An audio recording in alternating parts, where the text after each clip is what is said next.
¿No crees tú que la invitación es súper fuerte al tema de conciencia en este momento, en este tránsito que está viviendo la nueva humanidad? Sí, sí, sí, porque además eso que mencionabas tú, ¿no? Lo de la ley de karma, ¿no? Lo de la ley de causa y efecto, lo de que si uno ejerce, por decirlo de alguna manera, ¿no? Tiene acciones involutivas, luego genera como una vida de sufrimiento, y eso se menciona que puede traspasar inclusive la vida física. Eso es un punto en común de muchas filosofías a lo largo, incluso religiosas. Luego también en la antigua Grecia eso se ve también con Platón, Aristóteles. Luego también eso se ve en Oriente, ¿no? En el budismo y el hinduismo.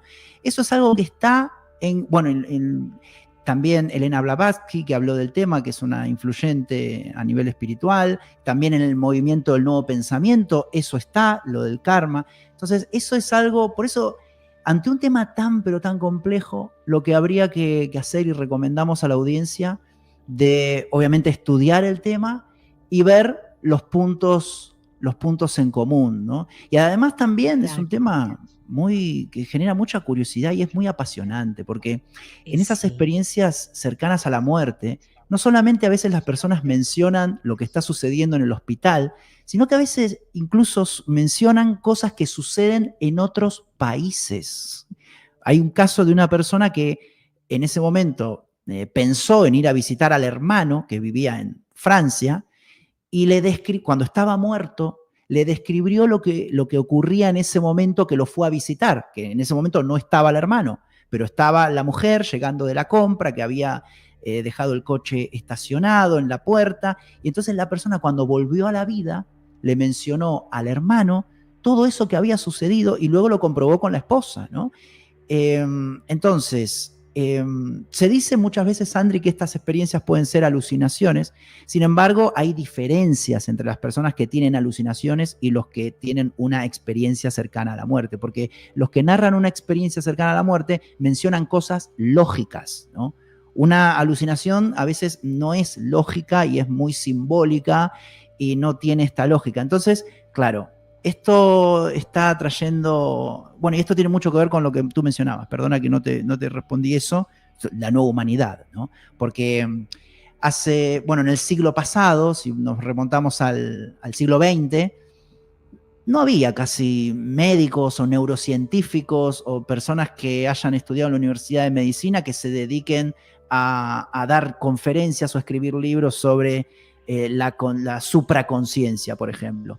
¿Y por qué? Justamente porque muchas veces es por el qué dirán, ¿no? Porque los compañeros que son científicos o la comunidad científica se ríe de ellos.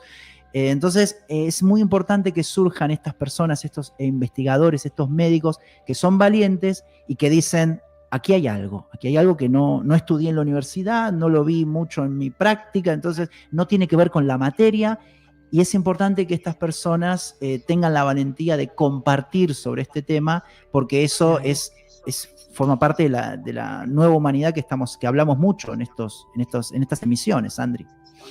Mariano, ¿por qué algunas personas que hacen parte de estos estudios recuerdan de una manera tan lúcida sus vidas anteriores, que precisamente son el insumo de la investigación, y por qué no todo el mundo puede recordar vidas pasadas?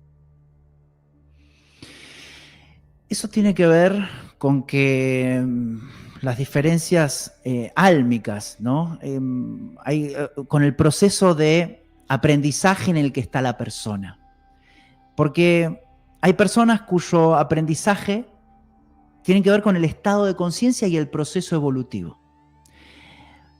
Hay personas que para el aprendizaje y su evolución álmica necesitan experimentar. Es decir, en su propia vida necesita la experiencia física, necesita la experiencia, porque tiene un estado de conciencia más vinculado con lo material. Está en un estado de conciencia, de vibración más vinculado con el miedo, ¿no? Entonces, no recuerdan mucho de sus vidas pasadas y están aprendiendo a medida que experimentan vivencias. Otras almas, eso tiene que ver con el proceso álmico, ¿no? Por eso te mencionaba, otras almas que son más evolucionadas, es decir, que ya ese estado de conciencia material lo han pasado, han avanzado, vienen con recuerdos de vidas pasadas, vienen también con dones, bien, con dones muy avanzados, con dones que tienen que ver con lo espiritual, bien, con la clarividencia, con recuerdos nítidos de vidas pasadas. Incluso a veces lo que sucede es que en algunos lugares la persona dice, aquí esto ya lo viví, y sé, por ejemplo, qué hay después de esa calle, y la persona en esa vida nunca estuvo en ese lugar. Y recuerda espacios. También en el budismo esto se ve, ¿no? Porque Sí. en el budismo se eligen a los lamas por reencarnación, ¿bien? Es decir, el lama anterior dice, voy a renacer en tal lugar de la India. Entonces, tienen que ir luego los compañeros o las personas que están con él, tienen que ir a verificar, ¿no? Entonces al niño le muestran, por ejemplo, la ropa que usaba en su vida anterior y la mezclan con otra ropa, ¿bien? Y es impresionante cómo el niño tiene como una atracción a la ropa que él utilizaba en la vida anterior, ¿no? Entonces, bueno, ese es un detalle que te comento, Sandrita, a ti y a la audiencia, que tiene mucho que ver con esto, ¿no? Pues El yo tema tengo de... que Sí, confesar que a mí alguna vez sí me pasó algo muy extraño. Me pasó en París, sí, donde pues yo nunca había estado en París y de repente en una de las calles yo sabía que hoy en día hay pub, o sea, son pubs, pues donde la gente se reúne a escuchar música. sí, Y yo sabía que si bajaba las escaleras iba a entrar a un lugar donde iba a haber un pasillo y luego iba a haber una reja a la claro. parte derecha, como si ya hubiera estado ahí. Ah, Y mire, efectivamente cuando entré a ese lugar lo vi y a mí me asustó, ¿cierto? te dio Y miedo. después me puse a investigar qué existía ahí antes y habían sido mazmorras de la Inquisición. Eso fue una de las cosas que a mí me deja todavía al día de hoy preguntas, ¿cierto? Frente al tema de la reencarnación. Por eso yo les digo, hay Señales. verdades absolutas y hay otras que simplemente se quedan como preguntas y se quedan como preguntas bastante profundas, porque yo nunca había estado ahí y tuve esa sensación. También he pensado que pudo ser una alta percepción, o sea, como una especie de don, pudo ser. Porque en todo caso, yo digo, o sea, yo creo absolutamente en el cristianismo y en la resurrección, pero no soy soberbia como para decir yo tengo la verdad por encima de todo el mundo. O sea, por eso es que me gusta y como periodista tengo que incentivar también esa curiosidad.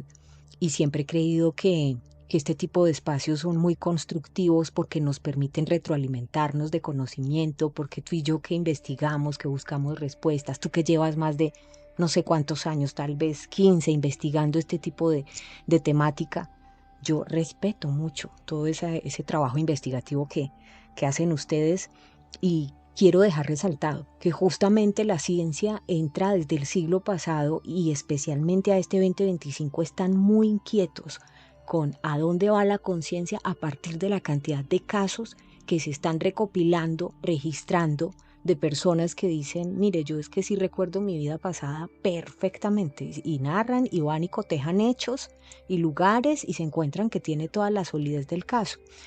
Y te quisiera preguntar, esto por ejemplo muy avalado en Oriente, entre el hinduismo y el budismo sobre todo, pero ¿qué pasa con las otras religiones? Las religiones abrahámicas, por ejemplo, ¿cómo lo ve el cristianismo, que ya claramente sabemos que defiende la resurrección?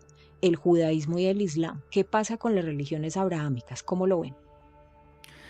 Muy bien, Sandrita. Y gracias también por compartir esta experiencia que tú tuviste, estas señales de la vida bueno, que te dejan pensando y que seguramente influyen en tu expansión de conciencia también, porque obviamente la persona cuando tiene una de estas experiencias reflexiona y reflexiona mucho. Bien. Bueno, vamos a hablar, si te parece, de la reencarnación en Occidente, ¿no? En el cristianismo, el judaísmo, el islam. Eh, bueno, las principales ramas del cristianismo, que son el catolicismo, el protestantismo y la ortodoxia, rechazan categóricamente la reencarnación, porque ¿Por qué este rechazo? Porque esta creencia es considerada incompatible con los dogmas centrales de la fe cristiana, como por ejemplo, como tú bien mencionabas, la resurrección, perdón, de la carne. Es decir, el cristianismo enseña que el cuerpo y el alma son una unidad, ¿no? Entonces, en el día del juicio final, los cuerpos resucitarán para ser juzgados junto con sus almas. Entonces, la reencarnación, que como decíamos al principio, implica un ciclo constante de nuevos cuerpos, contradice este concepto. Luego también en el cristianismo está el tema de una sola vida, una sola oportunidad. Es decir, la creencia cristiana se basa en la idea de una sola vida terrenal, porque la salvación se obtiene a través de la gracia de Dios, el arrepentimiento y la fe, y no a través de un proceso evolutivo de vidas pasadas. Hay pasajes bíblicos que a menudo se citan en relación con la reencarnación, como los de Juan el Bautista y Elías, que están en Mateo 17, 12, 13, y la pregunta sobre el hombre ciego de nacimiento, que está en Juan 9, 1, 2. Aunque algunos interpretan estos textos como evidencia de la reencarnación, la teología ortodoxa ofrece explicaciones alternativas, ¿no? Como que Juan cumplía el papel profético de Elías sin ser su reencarnación. Además, en el pasaje Juan 1, 21, Juan el Bautista niega explícitamente ser Elías, ¿bien? Lo que subraya la complejidad de la cuestión. Esto aclara las contradicciones que existen dentro de los mismos evangelios y la interpretación que de ellos se hace. Entonces, para entender por qué la reencarnación fue rechazada, es importante hacer hincapié en el contraste entre la resurrección y la reencarnación, ¿no? Porque la resurrección, desde una perspectiva cristiana, significa resurgir, ¿no? Volver a la vida. No implica un ciclo de encarnaciones sucesivas, sino un evento único y final en el que la persona vuelve a la vida manteniendo su misma identidad personal, ¿bien? Con un cuerpo glorificado, similar al de Jesús. En esa parábola, en el ciego de nacimiento, que está en Juan 9, 1, 2, Jesús ve un hombre ciego de nacimiento y sus discípulos preguntan, ¿quién pecó, este o sus padres? Para que naciera ciego. ¿Quién pecó, este o sus padres? Bueno, la formulación de esta pregunta por parte de los discípulos se interpreta como una sugerencia fuerte de una creencia en la preexistencia del alma. Entonces, la lógica es que si el hombre ciego pecó para nacer ciego, ese pecado debió haber sido cometido antes de su nacimiento, lo que implicaría una existencia previa de su alma. Y se destaca que la respuesta de Jesús a esta pregunta es: ni este pecó ni sus padres, sino para que las obras de Dios se manifiesten en él. Entonces, no refuta explícitamente la posibilidad de la preexistencia, aunque tampoco la apoya. Entonces, la ausencia de una refutación explícita es para muchos una señal de que la idea de reencarnación no era ajena a su cosmovisión.